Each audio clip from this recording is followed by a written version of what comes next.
In 2021, the Game Boy Advance celebrates its 20th anniversary. It may not look like it these days, but 20 years ago this thing was a game changer. I remember when they first started showing ads for the GBA. To me, it looked like something out of the future. I must have sat through 1,000 car insurance commercials just to get a glimpse of this thing. You see, until then, my only experiences with handhelds was my dad's original Game Boy. It always felt so huge, it had that green screen, and the only games I had to play, apart from Pokemon, were my dad's collection of golf games and The Hunt for Red October.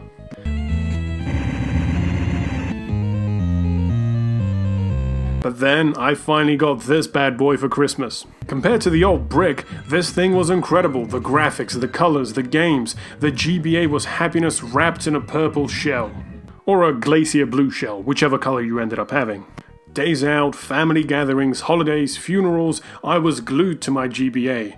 And of course, who can forget smuggling it into school for illegal Pokemon link cable battles? But the life with the Game Boy Advance wasn't without obstacle. The graphics were way better, but the screen still wasn't backlit. This was probably the first time I realized that adverts lied. I mean, look at this shit. That was a serious issue because it meant you always needed to be near a light source, and if you wanted to play in bed at night and didn't have a handy coal miner's hat lying around, then forget about it. Like many of us, I remember playing the GBA in the car at night and trying to catch the rays of light from the passing lampposts, only to have your mum have a go at you for ruining your eyesight. Now, you're probably wondering, why didn't your parents just get you a light adapter like all the other kids? Trust me, I asked, but every time I did, my mum would remind me of our family motto, don't you know we're poor? There was also a bit of confusion with the game boxes themselves. All the kids knew the difference between a Game Boy Color, and a Game Boy Advance game, but to parents, grandparents, and Uncle Kevin, it didn't really matter. A Game Boy game was a Game Boy game. The boxes were all the same size as well, so at Christmas, you never really knew what you were gonna get. Nothing was worse than expecting Mario Kart Super Circuit only to get Noddy and his birthday party with a £5 bargain bin sticker still on the box. Another issue was the batteries. All those hours grinding your Feraligatr to level 100 meant burning through a ton of AA's.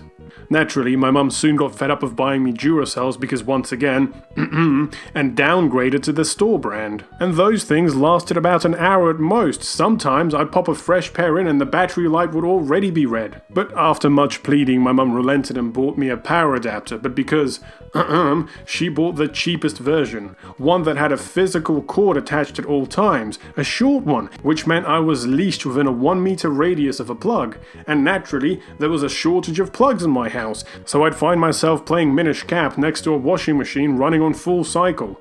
But those were all compromises I was willing to live with because of the great game library the Game Boy Advance had. Okay, there weren't that many games at launch, so if you got the system early, you probably spent the first couple of months playing Game Boy Color games.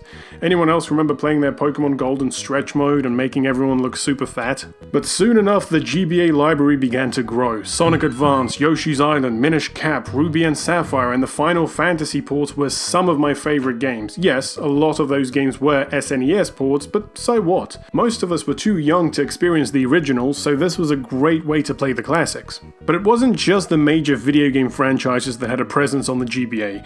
Every big property at the time had a slew of releases for the handheld. You like Dragon Ball Z? Bam! Yu-Gi-Oh? Star Wars? How about Harry Potter? Even Dora the Explorer had 2 games. Granted, not all of these games were great, but it was undeniable that the Game Boy Advance had something for everyone, and things only got better in 2003.